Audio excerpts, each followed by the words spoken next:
எபிரேயர் 10ஆம் அதிகாரம். சர்வாங்க தகன பலிகளும் பாவ நிவாரண பலிகளும் உமக்கு பிரியமானதல்ல என்றீர்.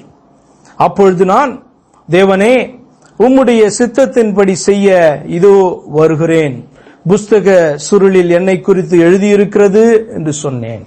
அதாவது இயேசு கிறிஸ்து என்கிறதான அந்த பஸ்கா பலி அல்லது ஜீவ அப்பம், அவர் மனிதனாக கீழே இறங்குகிறதான காரியம், நம்மை உண்டாக்கினதான அந்த சர்வத்திற்கு மேலான தேவன் நம்மளை ரட்சிக்கும்படியாய் தன்னையே ஒப்பு கொடுக்கிறதற்காக அவர் இறங்க போகிறதான காரியம் எழுதியிருக்கிறது. அதை குறித்து பேசுகிறார். புஸ்தக சொல்லிலே என்னை குறித்து எழுதியிருக்கிறது என்று சொல்லி இருக்கிறபடி தேவனுடைய சித்தத்தை செய்யும்படியா நான் இறங்குறேன் அப்படி என்பதாக இயேசு சொன்னார். அதன் நிமித்தமாக அங்க சொல்லப்பட்டிருக்கிறது என்ன? பலிகள், தகன பலிகள் பிரியமானதல்ல என்று சொன்னார் என்று சொல்லப்பட்டிருக்கிறது. 8வது வசனம், நியாய பிரமாணத்தின்படி செலுத்தப்பட்டு வருகிற பலிகளை குறித்து மேற்சொல்லியபடி பலிகளையும் காணிக்கையும் சர்வாங்க தகன பலிகளையும் பாவ நிவாரண பலியும் நீர் விரும்பவில்லை. அப்படின்னா என்ன தெரியுமா அர்த்தம்? அவைகள் உன்னை பூரணப்படுத்த மாட்டாது என்று அர்த்தம். கிறிஸ்து வரும் வரைக்கும் அல்லது கர்த்தர் இரண்டாம் மனிதனாய் வெளிப்படும் மட்டுமாய் அல்லது தேவன் மாம்சத்தில் வெளிப்பட்டு தன்னை ஒப்பு கொடுக்கும் மட்டுமாக செலுத்தப்பட்டு வருகிற ஒரு காரியம் உன்னை அது பூரணப்படுத்த முடியாது. உன்னுடைய மனசாட்சியை குற்றமற்றதாக அது மாற்ற முடியாது. இந்த வசனம் சொல்லுகிறது, நீர் விரும்பவில்லை என்று சொன்னால் அவைகள் மனிதனுடைய ஆத்துமாவுடைய ரட்சிப்பை பூரணப்படுத்த முடியாது அல்லது கொடுக்க முடியாது. பாவ மன்னிப்பை அது கொடுக்க முடியாது. அவைகள் உமக்கு பிரியமானதல்ல என்று சொன்ன பின்பு 9வது வசனம், தேவனே, உம்முடைய சித்தத்தின்படி செய்ய இதோ வருகிறேன் என்று இரண்டாவதை நிலைநிறுத்துவதற்கு முதலாவதை நீக்கி போடுகிறார். வசனம் தொடர்ந்து காணப்படுது 10வதுல, இயேசு கிறிஸ்துவனுடைய சரீரம் ஒரே தரம் பலியிடப்பட்டதினாலே அந்த சித்தத்தின்படி நாம் பரிசுத்தமாக்கப்பட்டிருக்கிறோம். இயேசு கிறிஸ்துவனுடைய சரீரம் ஒரே தரம் பலியிடப்பட்டதினாலே, நல்லா கவனித்து பாருங்க, சாவாமை உள்ளவர் அல்லவா அவர்? தேவன் ஒருவரே சாவாமை உள்ளவர். அநேகர் என்னிடத்துல கேட்கிற கேள்வி, அப்ப இயேசு மரித்தார், அவரை எப்படி தேவன் சொல்றீங்க? சாவாமை உள்ளவர் என்பதனுடைய அர்த்தத்தை புரிந்து கொள்ள வேண்டும். தேவன் சாவாமை உள்ளவர், தேவன் தேவனாக சாவாமை உள்ளவர் தான். நம்முடைய மரணத்தை குறித்து கூட ஒரு சின்ன ஒரு காரியத்தை நான் உங்கள்கிட்ட கேட்கிறேன். நம்முடைய மரணத்தை, மனிதர்களுடைய மரணத்தை கூட ஆண்டவர் எப்படி பார்க்கிறார் அல்லது எப்படி சொன்னார் என்று சொன்னால், அவர்கள் நித்திரை அடைந்திருக்கிறார்கள், நித்திரையா இருக்கிறார்கள் என்று சொல்லிதான் நம்முடைய முதல் மரணத்தை குறித்து வேதம் பேசுகிறது. அப்ப நமக்கு சாவாமை உண்டாக முடியும் எப்ப தெரியுமா? இரண்டாம் மரணம் பரிகரிக்கப்பட்டது என்று சொன்னார்.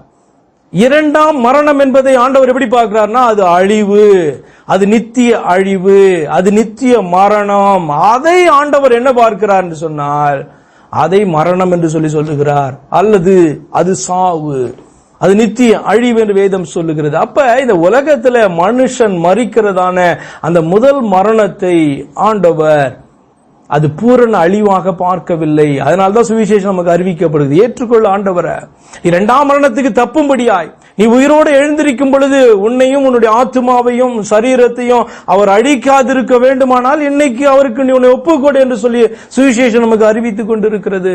அப்ப சாவாமை உள்ளவர் அந்த இரண்டாம் மரணத்திலிருந்து நம்மை காக்கும்படிக்கு என்ன பண்ணார்? இந்த பூலோகத்தில் இறங்கி இந்த மரணத்தை அவர் தன்னுடைய சரீரத்திலே ஏற்றுக்கொண்டபடினால், நம்மள சரீரத்திலே காணப்படுறோம், பிசிக்கல் பீயிங்ஸ் we are, தேவனுடைய ரூபமாய் காணப்படுகிறவர்கள். அப்ப நாம் காக்கப்பட வேண்டும் என்று சொன்னால் எப்பொழுது? உயிரோடு எழுந்திருக்கும் பொழுது. அழிக்கப்படாது காக்கப்பட வேண்டும் என்று சொன்னால் இரண்டாம் மரணத்தை சந்திக்காதபடிக்கு, நித்திய அழிவிற்குள் பிரவேசிக்காதபடிக்கு, உங்களுக்கு புரிகிற பாஷையில நரகத்துக்கு போகாதபடிக்கு, நரக அக்கினியிலே அவிந்து போகாதபடிக்கு, நம்மை காக்கும்படிக்கு, அந்த மரணத்தை மேற்கொள்ளும்படியாக சாவாமை உள்ளவர் ஒரு சரீரத்தில் இறங்கி வந்து, இந்த வசனம் சொல்லுகிறது, இயேசு கிறிஸ்துவின் சரீரம் ஒரே தரம் பலியிடப்பட்டபடினால, அவருடைய சரீரம் பலியிடப்பட்டது நமக்காக. இது பாருங்க, இது மனிதனால செய்யக்கூடிய காரியம் அல்ல. நாம நியாய பிரமாணத்தை நிறைவேற்றி தப்பி வரவும் முடியாது. ஆண்டவர் ஆரம்பத்திலே கொடுத்ததான பாவத்தின் சம்பளமாகிய மரணம் என்கிற அந்த வார்த்தையை மீறி நம்மால வரவும் முடியாது. மனிதன் மரித்தே ஆக வேண்டும். ஆனால் அந்த சம்பளத்தை அவர் தன்னுடைய சரீரத்திலே ஏற்றுக்கொண்ட பொழுது விசுவாசிக்கிற அத்தனை பேரும் இந்த நாளில் பிழைக்க முடியும். ஜீவன் உள்ளவர்கள், அவரை போல ஜீவன் உள்ளவர்கள் என்கிற வார்த்தைக்கு சுதந்திரவாளிகளாய் மாற முடியும். அதை குறித்து ஆண்டவர் பேசினார். நானே ஜீவன், உயிர்த்தெழுதலும் ஜீவனுமாய் இருக்கிறேன்.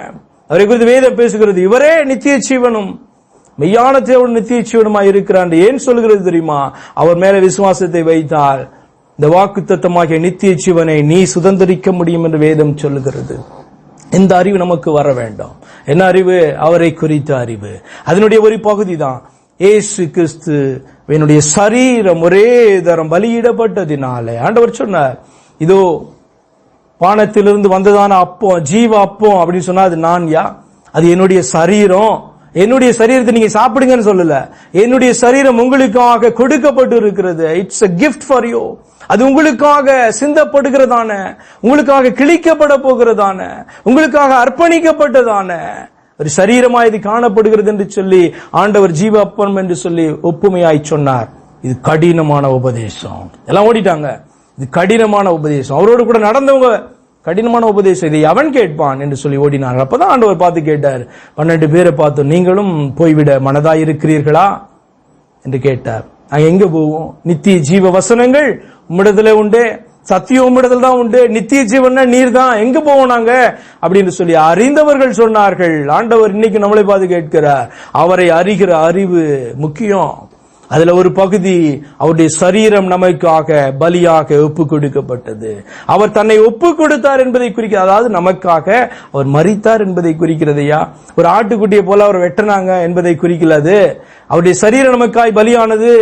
நமக்காக பாவ நிவாரண குற்ற நிவாரண பலியாக அவருடைய சரீரம் ஒப்பு கொடுக்கப்பட்டது. என்ன தெரியுமா? தான் உனக்காக எனக்காக அவர் சரீரத்திலே மரித்தார்.